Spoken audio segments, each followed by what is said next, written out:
There's a lot of evidence that the video shown on 9/11 and that was supposedly live wasn't live video at all. As I've explained in previous videos, they used various tricks to cover up what actually happened on 9/11.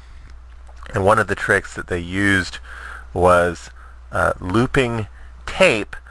So they would take a section of footage that's relatively benign and doesn't show what's happening, and then show that over and over again and call it live video. So a lot of the shots you see where it looks like the World Trade Center is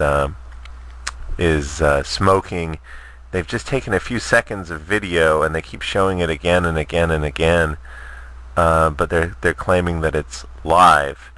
And if you actually go to the archives and look at the live video coverage of 9/11, you'll notice that there are almost no shots from the streets of what's happening. Fox has a reporter showing what's going on in a very limited area with people walking up to be interviewed, but you don't really see very much from Manhattan at all.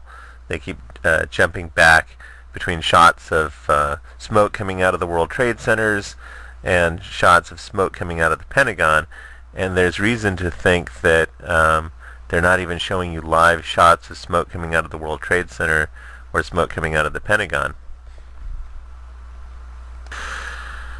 Notice how the flag jumps in this section, and you can see the man step in front of the camera as they're setting up the shot, but it claims that we're looking at live video, but we can't be, because you see the flag jump. You can see that there are cuts in the footage, continuity glitches.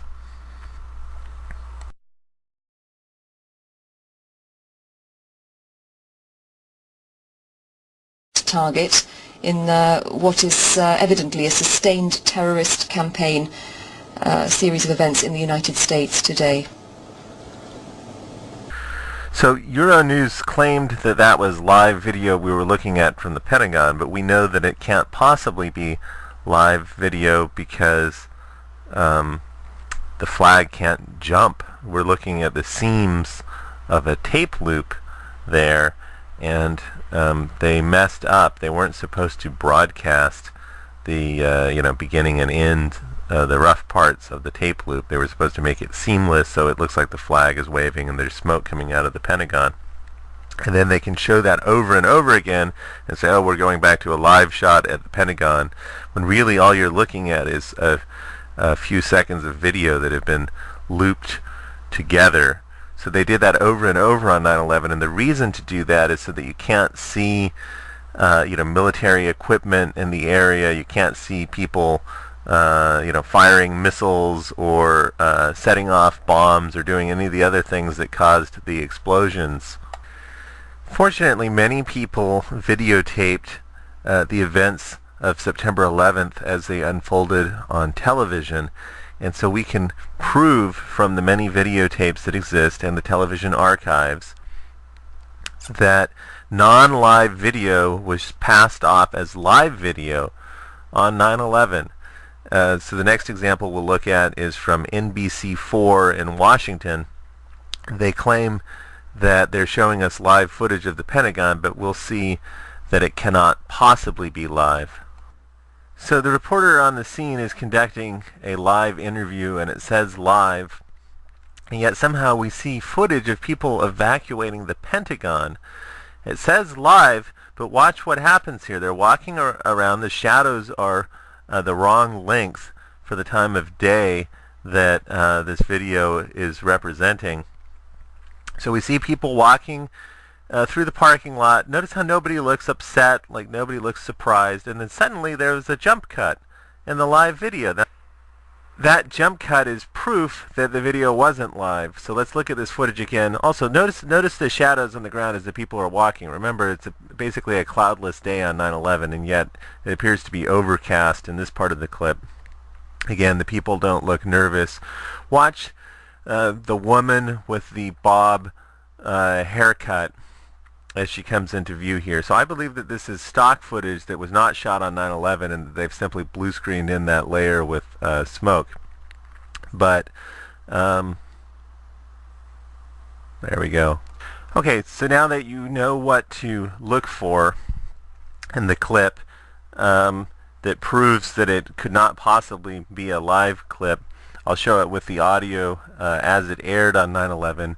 You can check out the archives for yourself. That's footage from NBC4 Washington. It's live footage from their coverage at the Pentagon. They claim that they just rolled up in their news van and started recording, and yet obviously it's impossible because they're interviewing a woman, and they're showing footage that must have been recorded earlier. You get on when you want to fly to LA or wherever. Now, we've been here probably about the same length of time as you have. I have heard a total of 3 booms, that initial boom, and then I heard 3 less large booms, but booms nonetheless. Have you heard the same thing? Yes, I did.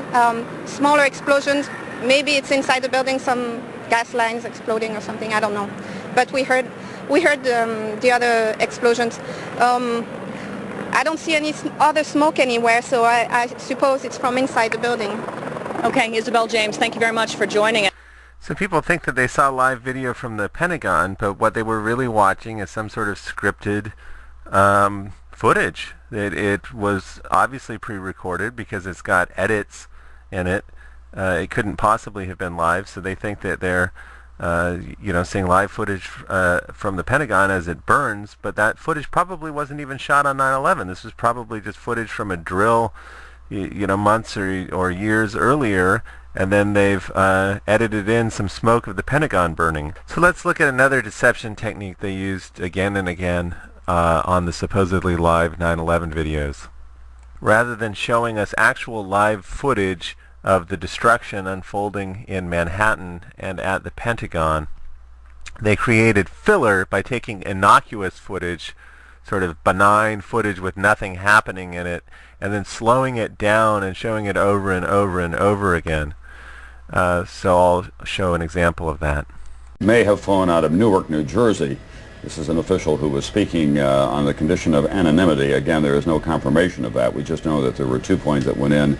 The first one apparently was an American Airlines flight that was from Boston to Los Angeles. We're now seeing it from the harbor view of this continuing damage and destruction to the world. NBC in their live coverage showed that harbor view footage more than 20 times, and approximately almost an hour of their live coverage is that harbor view shot. So they keep going back to that shot and then talking over it and calling it live video. Okay, next we'll look at about an hour of NBC coverage sped up dramatically. And you'll notice that they've slowed down the video dramatically on the World Trade Center sequences. So they're showing video at about 1 frame per second and stretching it out dramatically on these harbor shots. So when we speed it up about 60 times, it looks almost normal, but you'll notice when they go to split screens and we see the Pentagon versus the World Trade Center, obviously it's been sped up dramatically.